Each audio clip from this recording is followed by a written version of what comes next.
Real talk, when was the last time LEGO released a set that was this good? Not only is the set full of figures the community has been begging for, it's with a build that people have wanted just as much. I genuinely cannot remember another set that was as impactful as this.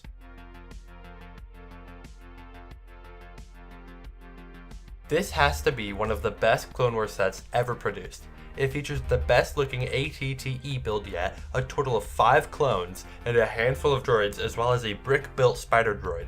For me, when it comes to buying a LEGO set, I want to like both the minifigures and the build itself, as I find it rather stupid to buy a set solely for the minifigures, and this set more than delivers. Unfortunately, that's not to say the wider LEGO community appreciated this set as much as I do. From weird helmet debates to a crab droid fixation, the community seems rather split on the set from the beginning.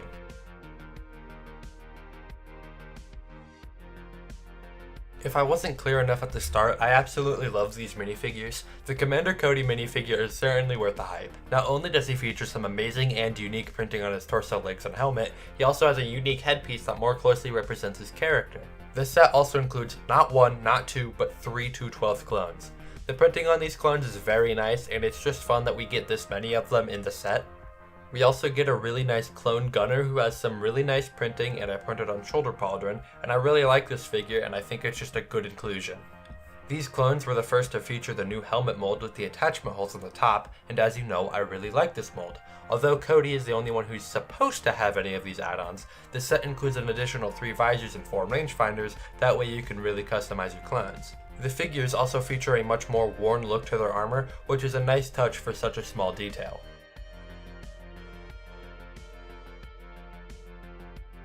This set sparked a wildfire of debate and controversy in the LEGO Star Wars community, more specifically the helmet's printing, attachment holes, clone trooper choices, and the lack of a crab droid. Not only do I disagree with all of these complaints, I genuinely think this set is as good as it is because of the decisions that led to the set's current state. This set really helped reveal a level of entitlement older fans and larger creators seem to have towards LEGO, and I absolutely find it disgusting.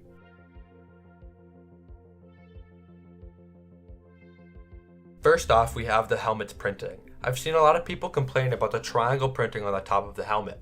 Specifically that it either isn't show accurate, does not fit the helmet properly, or is misrepresented and falsely advertised. Which, I mean honestly, like a common thought I've seen shared throughout the community is, if they could do it in 2014, they should be able to do it now. And my response to that is A, yeah, sure, a little triangle thing isn't perfect, but what about it? The figures look amazing regardless of the helmet printing mishap. And B, in the art of the set, you can clearly see the helmet with a more accurate printing. Totally, I'll give you that. So clearly that was the intention, but regardless of that, something changed or went wrong between the rendering of these pictures and the manufacturing and printing of these figures. But like I said, regardless of what happened before these sets hit the shelves, the figures, and even just the helmets, look outstanding as they are.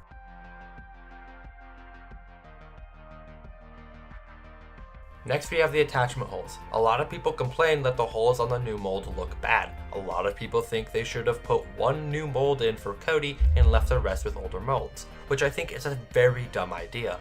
The most common argument I've seen is that, quote, these helmets ruin the look of the new clones, which, no it doesn't. I really don't understand why it's such a hot button issue, but regardless, I find it incredibly dumb. Again, these holes don't have the make or break impact on these figures that I've seen a lot of people claim they do. I suppose they can look a little silly, sure, but all in all, I really don't mind the holes on the mold. I actually prefer them simply because it gives the option of customizability, which is what LEGO's all about at the end of the day.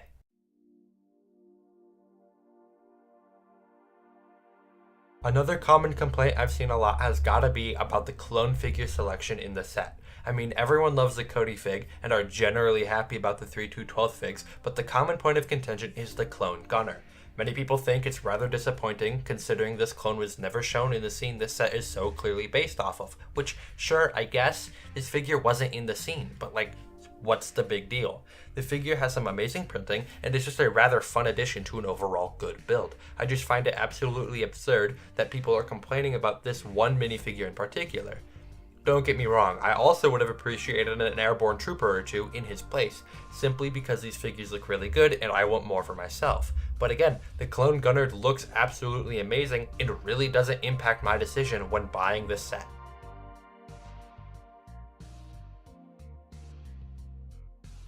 Lastly, we have the Crab Droid debacle. LEGO has never officially sold a Crab Droid in any of its Star Wars sets, which I find kinda absurd. If you watch my videos, you should know how I feel about this.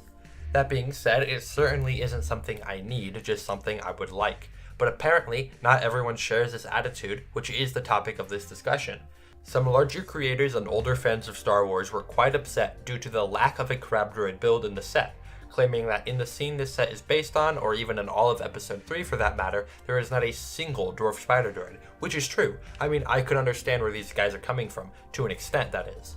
I would have loved to see a Crab Droid included in the set. I think it would have been an excellent inclusion, but the designers of the set never even considered it.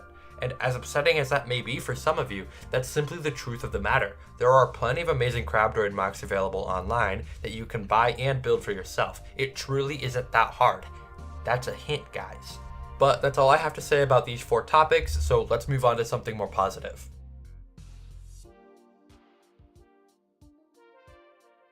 Before we get to the actual build of the ATTE, I want to talk about the ever so controversial Spider Droid. The size of the droid is very nice. It's considerably larger than a minifigure and is still rather imposing, and it establishes a really iconic look using some relatively standard techniques. While I would have appreciated a Crab Droid much more, I think the Spider Droid is really nice and a very welcome addition to the set. Alright, the moment you've all been waiting for, the all-terrain tactical enforcer. This build is absolutely amazing. A lot of the pieces go into building the frame of the walker, and because of this, the frame's super sturdy and allows for a very detailed look. The outside armor is made up of plates that rest in small pockets to hold them in place. The top-mounted cannon looks really good and has a big range of movement. That being said, the seat for the gunner doesn't have any studs, so he does get tossed around a good bit when turning the gun, but this can easily be fixed and is not a major problem for me. A minor complaint I do have with this cannon are these stud shooters on the side of the build, but that's not a major deal for me. I just wish we got something a bit more brick built, but oh well. The cockpit opens up in a rather fun way, allowing for easy access to the figure inside while still looking really clean. These front and rear mounted cannons are also really nicely designed. They use the same method as the Spider Droid and I really like it. It gives such a fun functionality and look that would otherwise be impossible. Another fun detail that I think goes crazy hard is the design of the legs. The legs on the end support the weight of the build while still having some mobility, and the middle 2 legs are entirely independent, allowing for some really nice posability that I really enjoy. These plates down the middle can open up and reveal the interior seating. In the back, we have 4 seats for ground troopers and a 5th for a gunner to man the rear cannons. Moving into the front, we have another 2 seats. This plate actually comes out fairly easily, which is nice since I have larger hands than the 7-year-olds this set was intended for. In the front of the build, there's also a small holder for a few grenades for any clones to throw out, which is a very nice inclusion. There's also an entirely brick-built carry handle right in the middle. This is super convenient for moving and repositioning the ATTE without worrying it might break. This can also hook up to a Republic dropship if you happen to have one of those, which I find pretty cool. Finally, this set has 10 stickers for some pretty nice details. All of them are bigger, so they weren't tricky to put on, all but the 2 Republic emblems that is. I just think this detail is important enough to have just printed on, but again, I didn't mind these all that much. All in all, I think this was a wonderful build. It looks great, was fun to make, and has a lot of good things going for it.